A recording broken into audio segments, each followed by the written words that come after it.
Hello, welcome back to Tarot Time with Andy. Thank you for being here. This is my vibrational reading. Please do your own research for entertainment purposes and allegedly. Good morning, good evening, good afternoon, and thank you for being here. Today I'm going to cover a case of Kouri Richins from Salt Lake City, Utah. Bear with me. I'm just going to give you the timeline of events here. She wrote a children's book about coping with grief after her husband's death. And she's on trial for his murder now.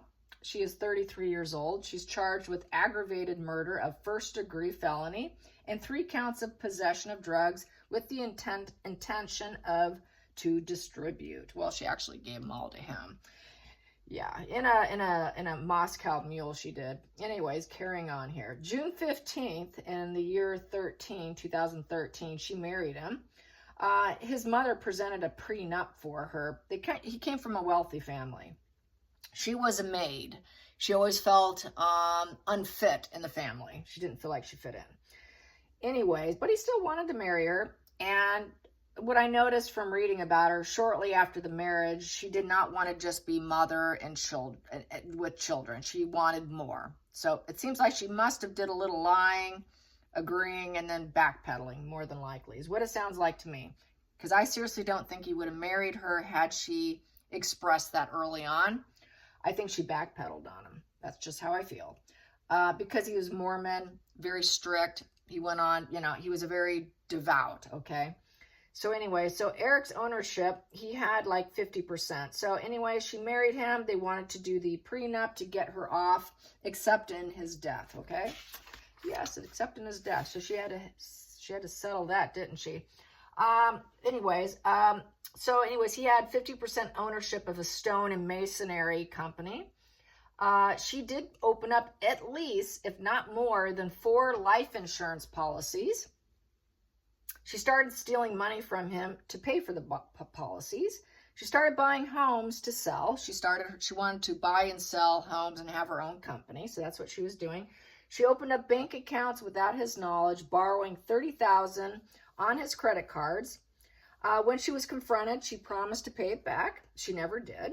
She stole and misused more, almost going all the way up to $500,000 of his money.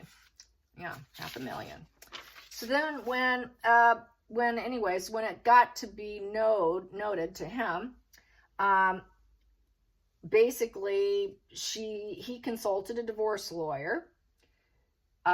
She wanted to get $3.6 million in the insurance policies too, by the way. Anyways, so he got the divorce lawyers, and he was planning and he was creating a living trust under the control of his sister Katie. I guess he trusted Katie, yes, and transferred his interest in the business that was part family, part his, to his trust, and designated the benefits to go to the trust instead of her.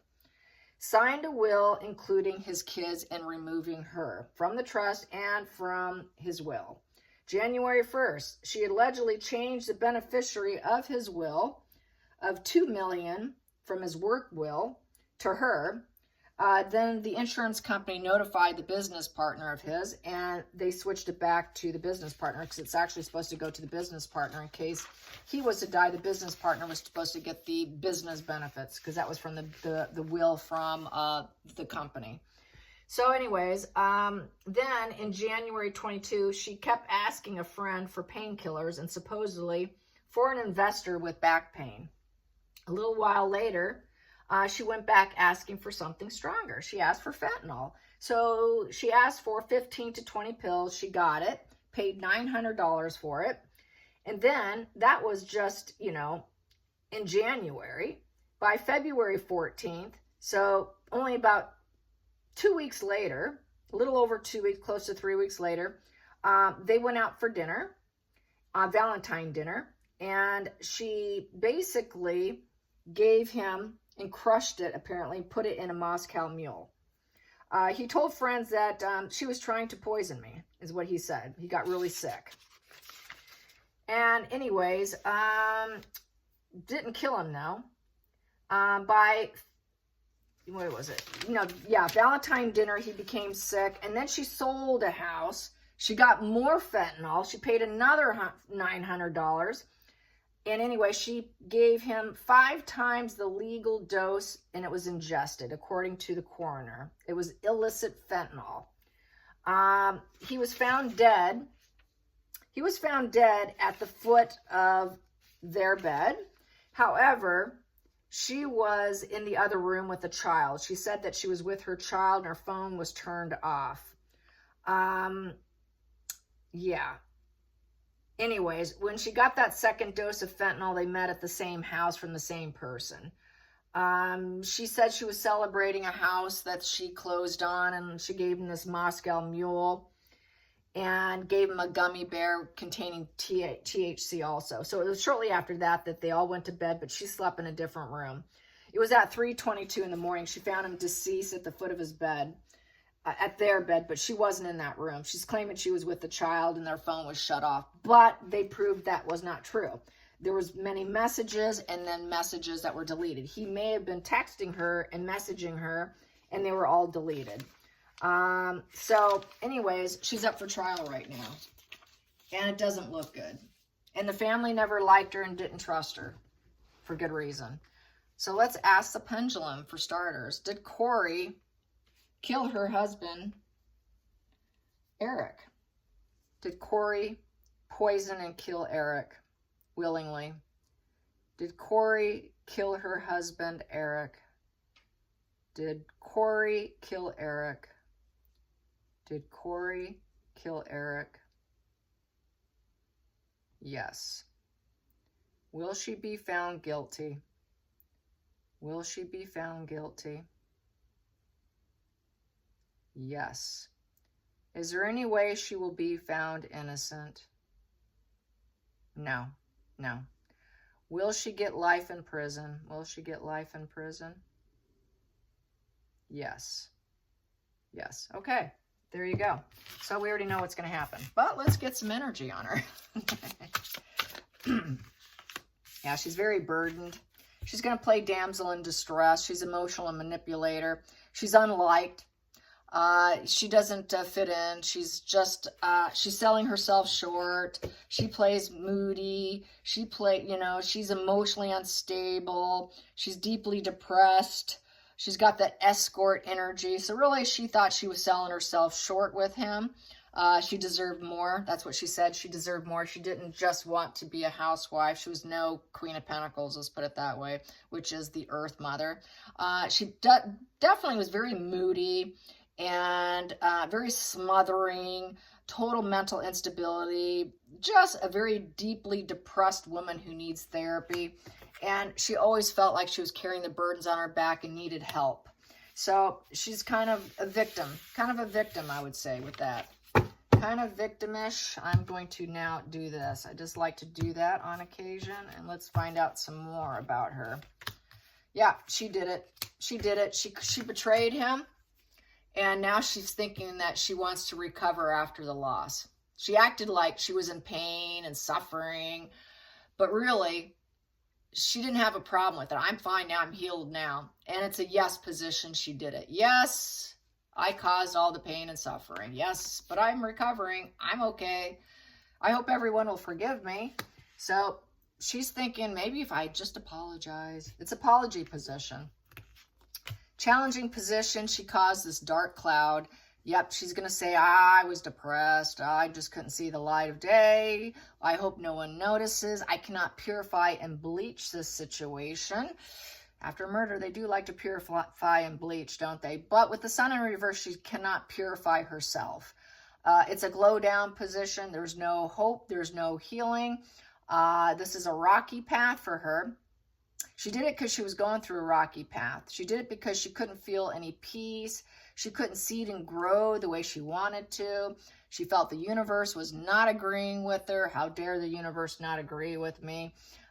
She could not seed great things. She wanted more things. She said, it was said that being a mother was not enough. Doing what he wanted was not enough. He's Mormon. You marry a Mormon. You have a Mormon's kids. You stay home. That was not enough. He should not have married her. So it was a glow down effect. It felt too rocky, sad. She had no energy, vitality. She thought she could correct herself by doing something about it, by creating this pain and suffering and vengeance and scourge energy, take them out, betray them, and then act like she's healing by putting out a children's book. That she was so depressed, but we're trying to heal. I'm so burdened, and we're just victims here. I'm victim. I'm such low vitality. I'm so suffering. I'm a suffering, empathetic woman. I'm so focused on my emotions. I really need help. So she writes this children's book, hoping she'll glow up, but it's not. It kind of drew some attention. Some interviewers said that something seemed slightly off, like she was a little cold, but they figured, well, one of them said, well, everyone grieves differently, but she did pick up that she was sort of kind of a dark individual. That's that darkness right there. And so let's get some more.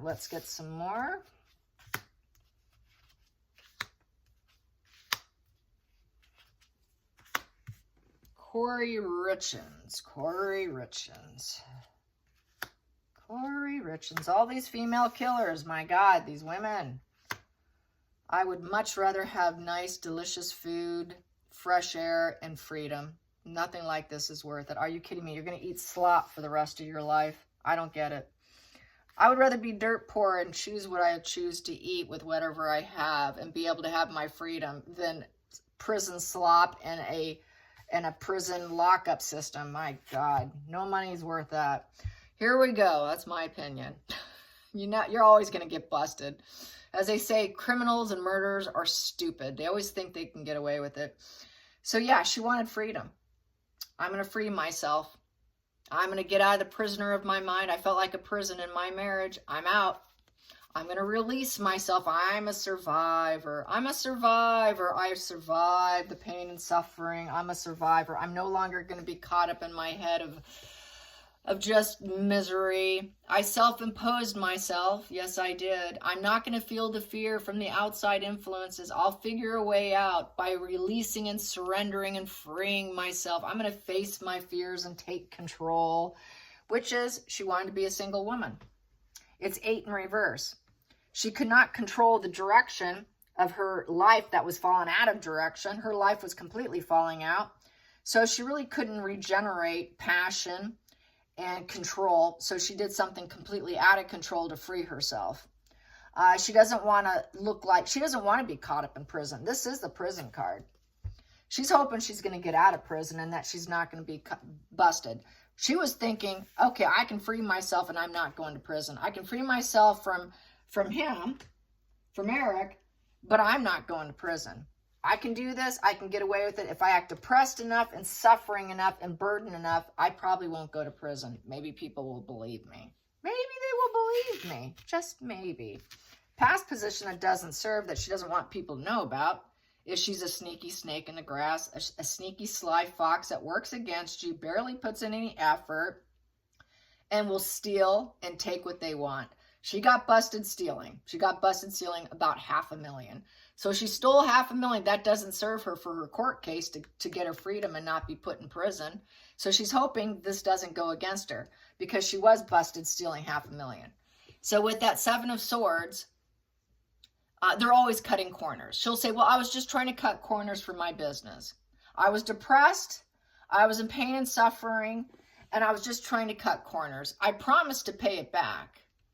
And so, you really shouldn't hold this against me because that was in the past. That's not going into the future. It was the past, just get over it. If I'm over it, you should be over it. That's the narc mind. She's just ate away at the resources. She ate away at her husband's resources without him knowing by opening up checking accounts, getting loans, spending accounts he didn't know about, using his credit card. Just stealing here and there, just stealing, and she enjoyed it. She's a financial fraud, thief, and got duper's delight, very covert narcissist card. Yeah, she's not going to apologize. She's not going to apologize because she's not guilty. She will hurt others because she's rooted in jealousy, and she's just going to hope that you don't notice. It's I hope you don't notice what I steal from you card. 7 of Swords. Hidden energy. Hidden energy. I'm going to rise up. I'm going to steal and take what I want. I'm not going to prison for it, and I'm going to rise up. That's what's driving her. Her subconscious mind's driving her that she must rise up as being the bold leader boss. Boss lioness of real estate, of buying and selling homes. I'm going to rise up from the ashes. I'm not going to prison. So we have here Ace of Pentacles and the going into the future here. Ace of Pentacles and going into the future. It's in reverse. So it's a loss. It's a loss of life. She betrayed him. She betrayed him. She betrayed him, took him out, caused a lot of pain and suffering, acted depressed, but she took him out. That's the gift of life in reverse. She took out his life. So he can never have any more new first aces and new beginnings. He can never make money again. This is why she did what she did with the money and the loans, because she knew she had to rise up. Because once he's dead, she cannot get any more propositions of money. His money's gone. No more job, no more money coming from him. So she wanted to make sure she could rise up through creating a situation. She knew that there was that, with the contracts, she was written out and she wasn't going to get anything. So she wanted to create this setback and debt.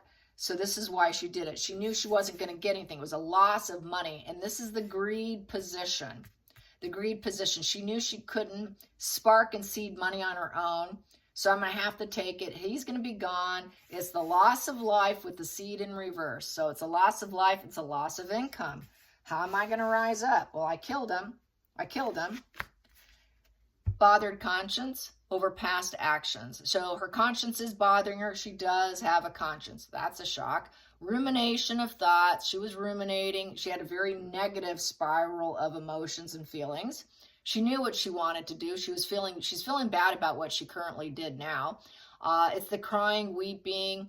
It's the doomed mindset. She knows she's doomed. She knows she's doomed, and she's ruminating, and her conscience is currently bothering her. Her conscience was bothering her because she knew she was going to take him out, and she was worried about it.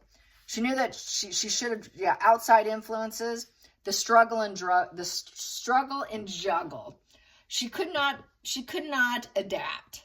She could not adapt to the lifestyle with him, so she had to drop the ball on him by taking him out with the Ace of Pentacles in reverse. I'm just dropping the ball on him. We cannot juggle our energies anymore. It's just not enough money. It's just a small amount of money when the Two of Pentacles is upright. That's just a small profit. It's just not worth it. I'm dropping the ball on him. We don't have enough resources. I understand the ups and downs of life, but it really feels more like a down life with him.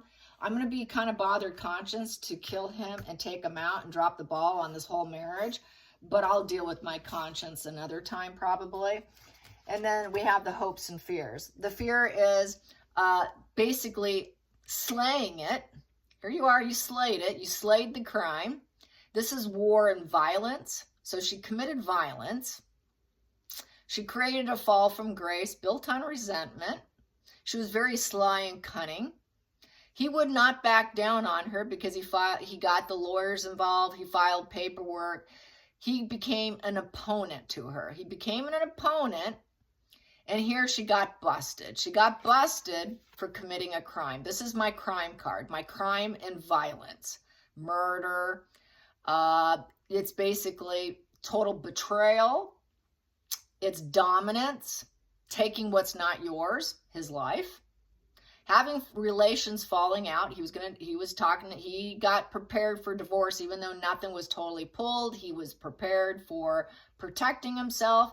It became a battle. It felt like a betrayal to her. He was nothing but an opponent at this point in time.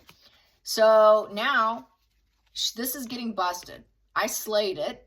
I took him out. Now she really has a fall from grace. She has to swallow her pride. And basically it was an unfulfilling win. It's getting busted. She got busted in her crime. The Five of Swords in reverse and the Seven of Swords in this position, both are getting busted. With this one, I consider it getting unmasked.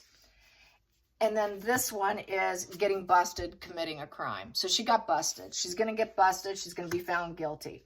Here, upright, you have a repeated pattern of psychological failure of going to war against people.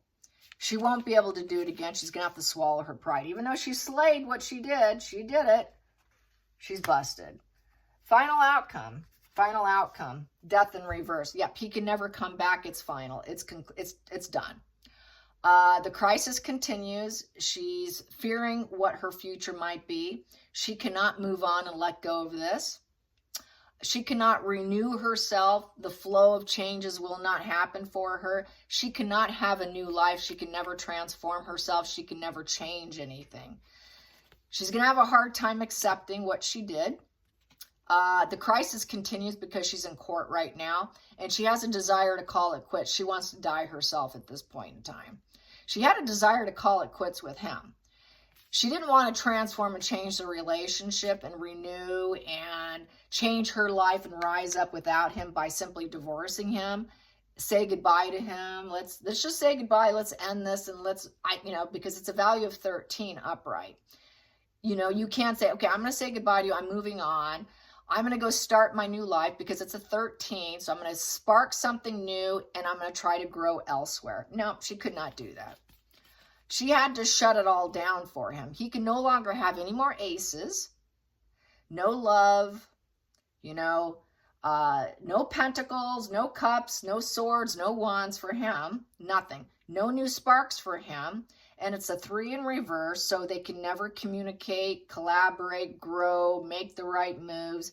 She was very uncooperative. She overindulged him with drugs and to create an inaction on his part so that he dies. It was the wrong move to make because she was not collaborating and growing on her own, so she went about it the wrong way. She went about it, and she created her own obstacle. She basically created her own obstacle, and now she wishes she can call it quits, but the crisis continues. Her future is delayed because she's in court for murder. But based on the pendulum, based what I see, I don't think she can get out. She'll never be able to change the situation. She'll never get out of it. She'll never have those sparks again. She'll never have aces again. She won't be able to communicate, make right moves, wrong moves. She's stuck. It's kind of a stuck position with the death in reverse. She will never have new experiences or changes or renewals of any kind. Time is going to march on. And it's going to feel like it's never ending. She will never be able to say goodbye to anything because she'll never have anything. She's going to play pity. She will play pity there. She's going to play the damsel in distress who is burdened in court. That's what she's going to do. In the center of the deck, what do I have here? She's cold, calculated. She planned it. She planned it like a lawyer. She really calculated this. She didn't use her emotions at all. She completely used her emotions. Without emotions, excuse me. No emotions. Queen of Swords has no heart on her sleeve, okay? Don't talk to me about your emotions. I don't care. So she's cold, calculated, and strategic. She very strategically planned his death. She knows full well what she was doing, and she made the choice in how it was going to go down. She chose the manner of it. It was an emotional decision for her. Only that part was an emotional decision of how should I do it. I've got my head up in the clouds. I want him to go. The head up in the clouds, a castle in the sky card, 7 of Cups. That is a castle in the sky. So she was thinking, I'm going to calculate and plan his death so he can go to the castle in the sky. It's a very emotional decision. I might be a little self-deluded. There is some uncertainty because it's a 7. It's a bit challenging to see if it's all success. It's uncertainty. I'm going to try to get this done. I'm not going to be a coward about it because if this 7 was in reverse, she would be too cowardice to do it. So she took the chance. She chose the right drugs. She went from one drug. That wasn't strong enough. So then she went to fentanyl. So then she went to a more deadly drug. So she chose one of the deadly cups because there's 7 cups here. 3 are good. 4 are greed. So she chose one of the really greedy cups. And she very much calculated the entire thing with the Queen of Swords. The Queen of Swords is very shrewd. She's very shrewd and analytical, stern and cold. And she was at peace with it. She's at peace with it. She feels like she's older and wiser and has suffered loss. So then she plays that she was suffering from loss. I'm older and wiser and I suffered from loss, so therefore I wrote a book. So then I decide I'm going to use this emotional decision with my head up in the clouds. I sent him up to the castle in the sky out of self-delusion. I'm going to gaslight everyone about my truth. And through this gaslighting truth, I'm going to talk about my book now, because then I chose a good cup, a child cup, and I wrote about that because, you know, I'm an intellectual woman and I'm shrewd. And I'm going to gaslight the public. I'm going to gaslight everyone about my truth. So it's total gaslighting about how he died, why he died, gaslighting with the book. I'm just going to come across like I'm just the sword carrying, you know, independent and fair female who can accept reality. I can accept that he's on the other side, even though I did it. So yeah, she's pretty dark, kind of like Lucy Letby. And then she thought with that, with those cups she chose to kill him, she's now free to go on a new path now. Her path is now free and clear to choose whatever she wants. She chose the greedy cups, she chose the murder cups, and now she's free and clear to plan her life and be dedicated to continue gaslighting people about her choices on her path. And now she is suffering from being the odd person, now scandal and disgrace with the Five of Pentacles. So she is now being seen as financially, economically, and spiritually broke, out in the cold, complete exile. She is basically a complete scandal. She's facing the scandal of her life journey now, of what she did. Yeah. All right, you guys, I hope you enjoyed this. Till next time, like and subscribe, and thanks for watching.